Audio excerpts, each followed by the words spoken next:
नमस्कार बच्चों, स्वागत है एक बार फिर से आपका अपने ही YouTube चैनल आपकी पाठशाला में। बच्चों कहते हैं कि मुश्किल कुछ नहीं होता इस दुनिया में, तू हिम्मत करके तो देख, ख्वाब बदलेंगे हकीकत में, तू मेहनत करके तो देख। जी हाँ बच्चों, स्वागत है एक बार फिर से आपका अपने ही YouTube चैनल आपकी पाठशाला में।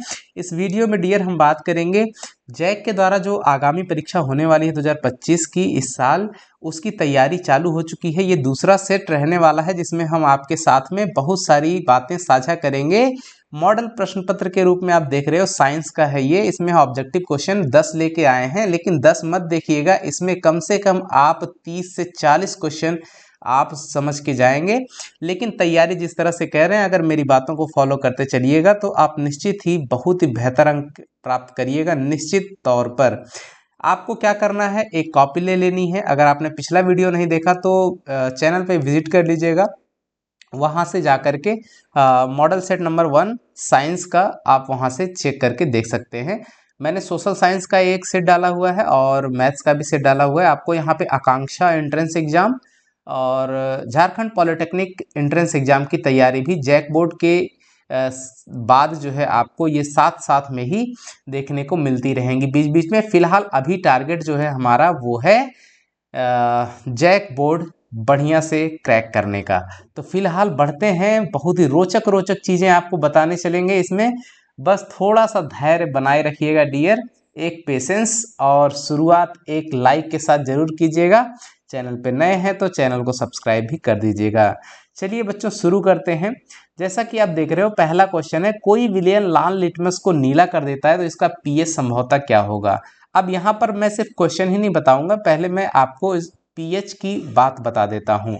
देखिए पीएच स्केल होती है एक इस तरह से एक पीएच स्केल होती है जिसमें आपके 15 खाने रहते हैं। 1 2 3 4 5 6 7 8 9 10 11 12 13 14 15 आई थिंक हो गया, जिसमें जीरो से नंबरिंग रहती है। 0 1 2 3 4 5 6 7 8 9 10 11 12 13 और 14 तक, राइट। ध्यान देना बच्चों, जो ये 7 है यहाँ पे, ये जो 7 वाला नंबर है 7, ये खास है। 7 इसको उदासीन कहते हैं, उदासीन, न्यूट्रल, यानी कि ये ना तो अम्लीय है ना क्षारीय। ये क्या है, पीएच स्केल इसको कहते हैं, पीएच स्केल। पीएच स्केल, इधर का जो रंग होता है डियर, ये आपका रेड कलर का होगा, और इधर का जो कलर होता है वो आपका ब्लू होता है डियर, राइट, नीला होता है, नीला। अब नीला और लाल से क्या मतलब है वो भी आपको समझाएंगे, जरा ध्यान से समझते रहना। अब ये जो 7 मैंने नंबर बताया, 7 के बाईं तरफ जितने भी, जो भी, अगर किसी भी यौगिक या किसी भी विलयन का अगर जो पीएच वैल्यू है वो 7 से कम हो तो वो विलयन कैसा हो जाता है, उसको हम लोग अम्लीय विलयन कहते हैं डियर। अम्लीय क्या कहते हैं, अम्लीय, एसिडिक इंग्लिश में। और अगर 7 से ज्यादा होता है तो उसको हम लोग कहते हैं क्षारीय विलयन। क्षारीय विलयन, जिस तरह से मैं बता रहा हूं डियर, इस तरह से आपको भी लिखते चलना है, आपको अपनी कॉपी में बना लेना है। अब ध्यान देना, अम्लीय विलयन है तो लाल कलर की साइड में रहेगा, और क्षारीय रहेगा तो वो आपका ब्लू कलर में। ये आप अपनी बुक में देखिएगा तो आपको इस तरह से दिखेगा। ये इधर से रेड जो है डार्क रेड रहेगा इस तरफ, ये जैसे जैसे इधर जाएगा वो हल्का होता जाएगा, और इधर जैसे जैसे बढ़ता जाएगा यहाँ बैगनी, और फिर जो है इस साइड में ये बैगनी कलर का रहता है, और इधर जैसे जाएगा तो यहाँ पे डार्क ब्लू तरफ चला जाएगा। मतलब लाल से, रेड से आपका किधर को बढ़ता चला जाता है, ब्लू की तरफ, ठीक है। फिलहाल रेड ब्लू का काम अभी आगे समझ में आएगा। क्यों, क्योंकि इस क्वेश्चन में क्या कह रहा है, कोई विलयन है, एक विलयन है जो लाल लिटमस को, लाल लिटमस मतलब कि क्या है, वो अम्लीय है। लाल लिटमस पेपर को क्या कर देता है, नीला कर देता है। ध्यान देना डियर, लाल लिटमस पेपर को क्या कर देता है, नीला बना देता है। नीला बना देने का मतलब आप समझ सकते हो कि नीला बना रहा है, यानी कि वो विलयन कैसा होगा, क्षारीय विलयन होगा। यानी वो किस साइड की तरफ जाएगा, किधर की तरफ रुख किया हुआ है, वो 7 से अधिक वैल्यू वाला विलयन होगा यानी क्षारीय विलयन होगा।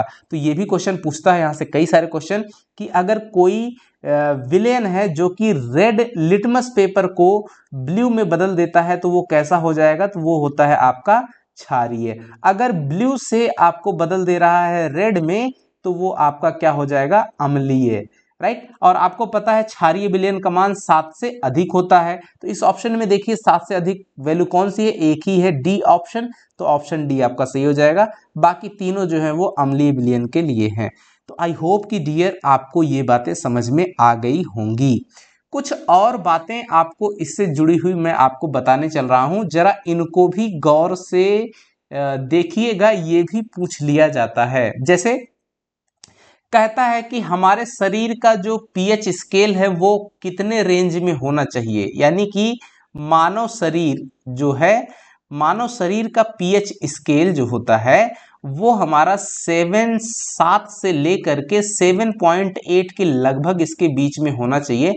नेट पे कुछ और दिखाता है, लगभग 7.35 से लेकर के 7.45 के आसपास दिखाता है। फिलहाल जो एनसीईआरटी की बुक में है वो ये है।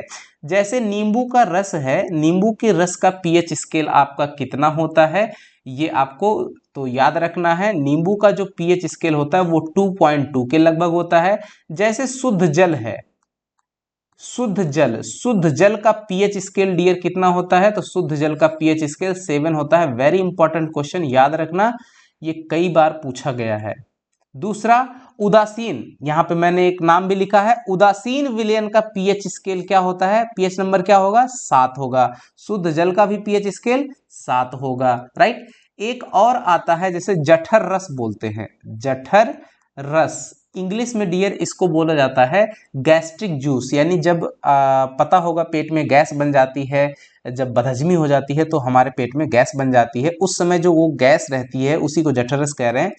तो उसका पीएच स्केल अम्लीयता, यानी कि गैस जो बनती है, गैस्ट्रिक हो जाती है, तो वो कहीं ना कहीं हमारे पेट में अम्लीयता बढ़ जाती है। अम्लीयता बढ़ जाने का मतलब है कि एसिडिक है, एसिडिक है मतलब उसकी वैल्यू 7 से कम होगी। तो लगभग जो है, जो जठर रस होता है जिसे गैस्ट्रिक जूस बोलते हैं इंग्लिश में, उसका पीएच स्केल लगभग 1.2 के आसपास आ जाता है डियर। कितना कम हो जाता है, जितना कम नंबर उतना ज़्यादा अम्लीय, इसलिए हमको बहुत दिक्कत होती है। तो इसके लिए हम क्या करते हैं, इस अम्लीयता को दूर करने के लिए हम एंटी एसिड का यूज करते हैं। यानी एंटी एसिड किसे कहेंगे, ध्यान देना यहाँ पे, जो क्षार होते हैं, लेकिन हाई क्वालिटी वाले क्षार नहीं जो कि नुकसान पहुंचा सके, जो नॉर्मल क्षार होते हैं, राइट। तो उनको हम यूज करेंगे, क्योंकि उदासीन समीकरण में ये होता है जब अम्ल और क्षार मिलाते हैं तो क्या बनता है, एक उदासीन विलयन का निर्माण होता है, पानी और नमक बनता है। ठीक है, तो अब आगे बढ़ते हैं। फिलहाल ये तो रहा एक क्वेश्चन, और आप सोच रहे होंगे डियर कि इतनी सारी बातें बता दी गई। तो फिलहाल अब आपको पीएच स्केल से संबंधित कोई भी क्वेश्चन आएगा तो अगर आप इतना बना के रखे हो तो सब बना लीजिएगा। चलते हैं क्वेश्चन नंबर 2 की तरफ। देखिए एसिटिक अम्ल, एसिटिक अम्ल जो है ये रासायनिक नाम है किसका, सिरके का रासायनिक नाम है डियर।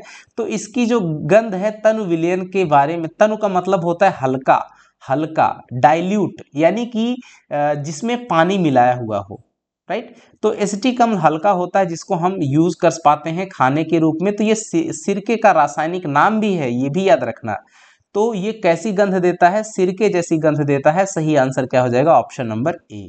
तो इस तरह से हमको आंसर को सही करना है।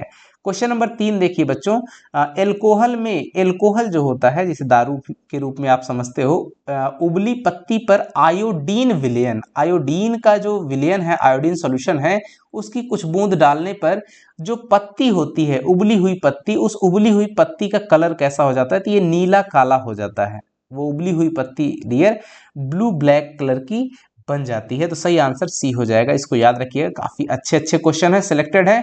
अगर आपको लग रहा है कि वीडियो में जान है तो जरूर लाइक कीजिएगा, अदरवाइज डिसलाइक कर सकते हैं, नो डाउट, कोई दिक्कत नहीं है। आपको लग रहा है कि बकवास है तो आप डिसलाइक भी कर सकते हैं।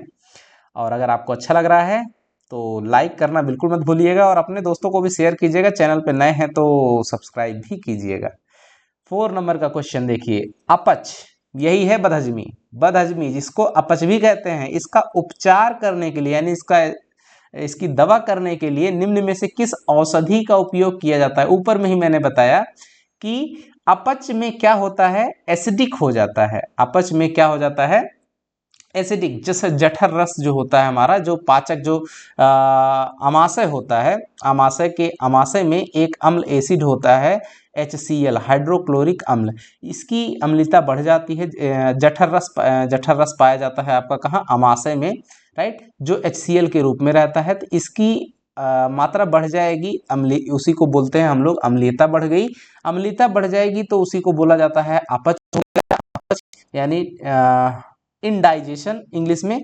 तो भाई अपच अगर हो गया तो इस अम्लीयता को हटाने के लिए हमको क्या करना पड़ेगा, जाहिर सी बात है एंटी एसिड का उपयोग करना पड़ेगा। ये क्या है, एसिड है, तो एंटी एसिड का उपयोग करना पड़ेगा। एंटी एसिड कौन होता है, ये अम्ल है, तो क्षार जो होता है वो एंटी एसिड होगा, राइट।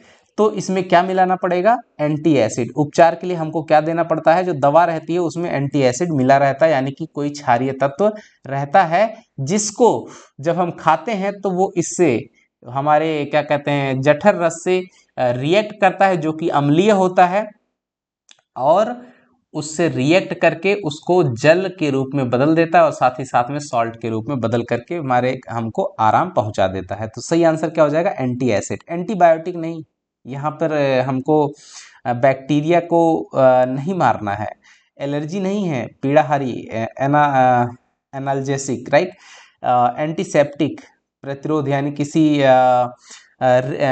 इन्फेक्शन को रोकने के लिए एंटीसेप्टिक का यूज़ किया जाता है। एंटीबायोटिक जैसे बैक्टीरियल इन्फेक्शन है उनसे बचने के लिए एंटीबायोटिक दिया जाता है, राइट।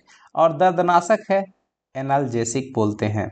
अगला क्वेश्चन है बच्चों, किसी उदासीन विलयन का, अब इसका क्वेश्चन का आंसर तो आपको पता ही हो गया होगा, तो इसका सही आंसर क्या हो जाएगा, ऑप्शन नंबर 7। उदासीन विलयन का पीएच क्या होता है, 7। अच्छा, शुद्ध जल का पीएच कितना होता है, शुद्ध जल का भी पीएच आपका 7 होता है, ये भी शुद्ध जल, राइट।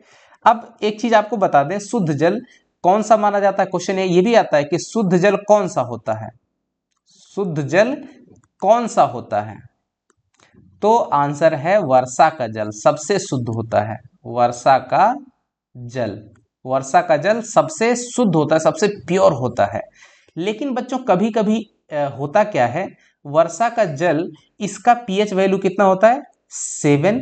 लेकिन कई बार होता है कि इसका जो पीएच वैल्यू, जो आसमान में वायुमंडल में बहुत सारे तत्व मौजूद रहते हैं, गैसेस रहती हैं, उसमें बहुत सारे तत्व भी, मॉलिक्यूल्स भी उड़ते रहते हैं, तो जब वो अर्थ के करीब आते हैं तो उनसे मिलते वक्त जो है उसमें बहुत सारे एसिडिक चीज़ें मिल जाती हैं, तो जिससे वर्षा का जो जल है वो एसिडिक नेचर का होने लगता है, यानी कि उसका पीएच वैल्यू क्या होगा, 7 से कम होने लगता है।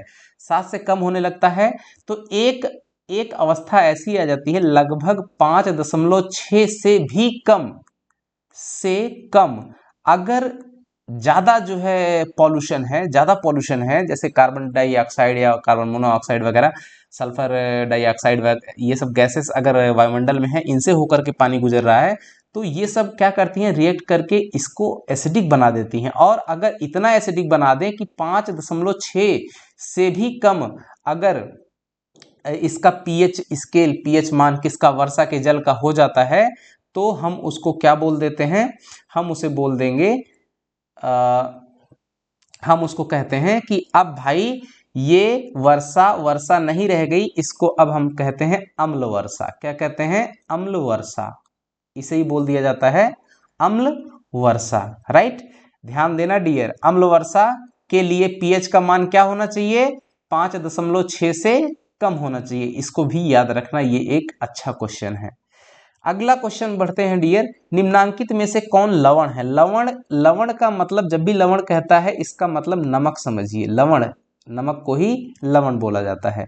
HCl क्या है, ये अम्ल है। NaOH ये क्या है, आपका क्षार है, ये क्या है, अम्ल है। हाइड्रोक्लोरिक अम्ल, ये सोडियम हाइड्रोक्साइड है, ये क्या है, आपका क्षार है। ये K2SO4 पोटेशियम सल्फेट, राइट, ये क्या है, आपका K2SO4 जो है पोटेशियम सल्फेट, ये सॉल्ट है, ये आपका सही आंसर हो जाएगा। ये लवण है, यही नमक है। और NH2OH, राइट, ये जो NH2OH है इसको हाइड्रोक्सीलाइमाइन बोला जाता है, या हाइड्रोक्सी अमोनिया भी बोला जाता है इसका नाम। ये भी देखिए OH आयन दे रहा है, इसका मतलब ये भी कैसा है, क्षार होगा। तो इसमें सॉल्ट कौन सा है, ऑप्शन नंबर सी आपका सही हो जाएगा। आई होप कि बच्चों आपको समझ में आ रहा होगा। वीडियो थोड़ा लंबा जरूर बन रहा है, लेकिन काफ़ी सारी चीज़ें आप सीखने को पाओगे। अगर वीडियो को अंत तक देखोगे तो आपको बहुत कुछ देखने को मिलेगा। किसी लाल तप्त मतलब बहुत ही ज़्यादा हॉट है आयरन, लाल तप्त लोहा है, उस पर जल वाष्प यानी कि पानी की फुहार जो है प्रवाहित करने पर कौन सा यौगिक प्राप्त होता है। लोहा है, उसको बहुत गर्म कर दिया गया है, एकदम लाल हो गया, उस पर पानी फेंक दिया जाता है, तो कौन सा यौगिक प्राप्त होता है ये आपको बताना है।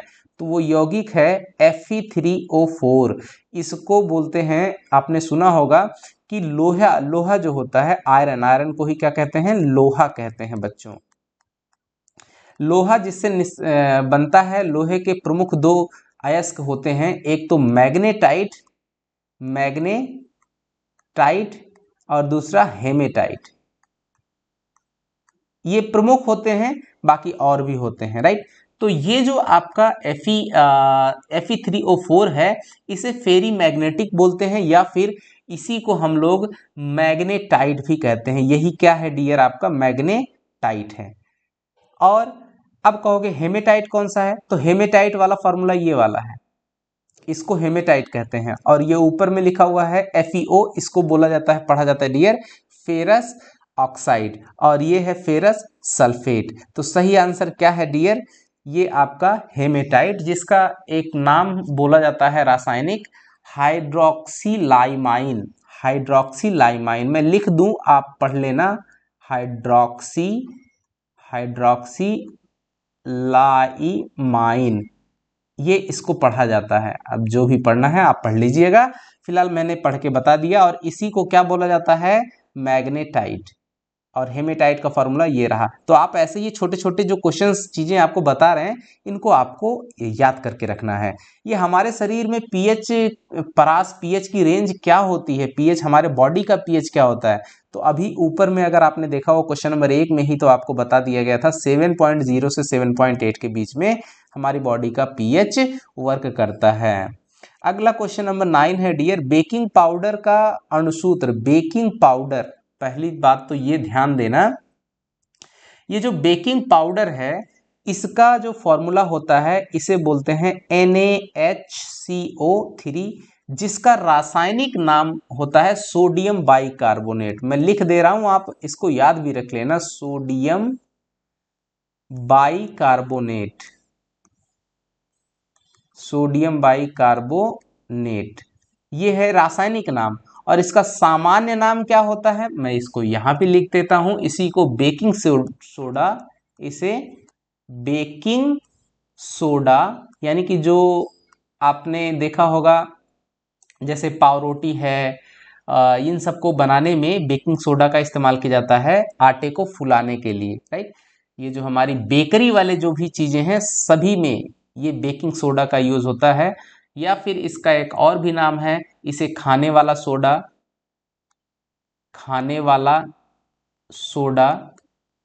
या फिर मीठा सोडा भी कहते हैं डियर, मीठा सोडा, इतने नामों से ये जाना जाता है, ठीक है।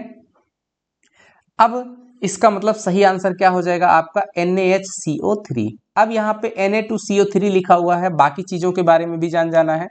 ये चीज क्या है, Na2CO3, इसको सोडियम कार्बोनेट कहते हैं। इसको क्या कहते हैं, इसका रासायनिक नाम क्या है डियर, मैं लिख दे रहा हूं, आप नोट कर लीजिएगा, सोडियम कार्बोनेट, CO3 लगाया, कार्बोनेट लगाया, जहां जहां लिखा हुआ ये कैल्शियम कार्बोनेट, ये क्या है, कैल्शियम कार्बोनेट। इसको एक कॉपी बना लीजिएगा, यही सब क्वेश्चन पूछे जाते हैं। अब इसका सामान्य नाम मैं यहाँ ब्रैकेट के अंदर में लिखने चल रहा हूँ। सोडियम कार्बोनेट का सामान्य नाम क्या है, इसको वॉशिंग सोडा कहते हैं। वॉशिंग पाउडर देखा है ना, वॉशिंग सोडा, ये कपड़ा धोने के काम आता है, या फिर इसे धावन सोडा भी कहीं कहीं कहते हैं। धावन सोडा किसी किसी किताब में आप लिखा हुआ पाएंगे, या धोने वाला सोडा भी बोला जाता है इसको, ठीक है। धोने का सोडा मैं आगे नहीं लिख रहा हूं, इतना से आप समझ जाइएगा। फिलहाल अब आगे बढ़ते हैं। कैल्शियम कार्बोनेट, ये बहुत ही इंपॉर्टेंट है, इसी को हम लोग चूना पत्थर कहते हैं। सामान्य नाम इसका क्या है? चूना पत्थर। चूना पत्थर, या इसी को हम लोग खड़िया कहते हैं। क्या? खड़िया, या फिर इसी को संगमरमर भी कहा जाता है। संगमरमर, संगमरमर। इसी को डियर हम लोग एक और नाम से जानते हैं, इसी को चौक भी कहते हैं। चौक, खड़िया, संगमरमर सब एक ही नाम है, और रासायनिक नाम क्या है? Calcium carbonate. ये रासायनिक नाम है और ये इनके सामान्य नाम है, राइट। ये आपका सामान्य नाम, और ये रासायनिक सूत्र है, याद रखना। अब ये नीचे वाला NaNO3 लिखा हुआ है, NaNO3, इसको बोलते हैं सोडियम नाइट्रेट। क्या बोलते हैं? थोड़ा सा ऊपर कर लेते हैं इसको बोलते हैं sodium nitrate. Sodium nitrate, sodium nitrate. इसका सामान्य नाम क्या होता है डियर? मैं यहाँ पे लिख रहा हूं, चिली सॉल्ट पीटर कहते हैं। चिली सॉल्ट पीटर इसका सामान्य नाम है। तो इस तरह से क्वेश्चन नंबर 9 कंप्लीट हुआ। अब बढ़ते हैं क्वेश्चन नंबर 10 की तरफ डियर। देखिए, निम्नांकित में कौन विजातीय यौगिक है? अब विजातीय का मतलब होता है सबसे अलग। विजातीय मतलब अलग, सजातीय मतलब एक जैसा, विजातीय मतलब जो सबसे अलग हो। तो सबसे अलग इसमें से कौन सा वाला है? देखिए, चूना पत्थर, ये देखो, चूना पत्थर, खड़िया, संगमरमर, चौक सब एक जैसा है। और खड़िया, संगमरमर, plaster of Paris, plaster of Paris इसमें क्या हो जाएगा? सबसे डिफरेंट हो जाएगा, सबसे डिफरेंट हो जाएगा, राइट। तो इस तरह से सबसे विजातीय कौन हो जाएगा? Plaster of Paris. एक क्वेश्चन और आता है, प्लास्टर ऑफ पेरिस ये वही है, प्लास्टर ऑफ पेरिस का इस्तेमाल घरों में बनाने में, दीवालों को उसमें डिजाइन करने में यूज होता है डियर। इसका फॉर्मूला जो रासायनिक सूत्र है CaSO4, कई बार पूछ लिया जाता है प्लास्टर ऑफ पेरिस का रासायनिक सूत्र इसमें से कौन सा है? CaSO4 into 1/2 H2O, right. CaSO4 into half H2O पढ़ा जाता है इसको इस तरह से। तो आई होप कि डियर आपको ये सब बातें समझ में आ गई होंगी, और काफ़ी मेहनत लगती है इन वीडियो को तैयार करने में। आपके कुछ कमेंट भी आए थे कि सर इस तरह से लगे रहिएगा, तो बिल्कुल लगे रहेंगे आपके साथ में। जैक बोर्ड के पूरे एग्ज़ाम तक इस तरह से वीडियोस आपको बना करके आपको देते रहेंगे और आपकी मदद करेंगे जितना हो सकेगा मुझसे। मिलते हैं अगले वीडियो में, तब तक के लिए नमस्कार, जय हिंद बच्चों।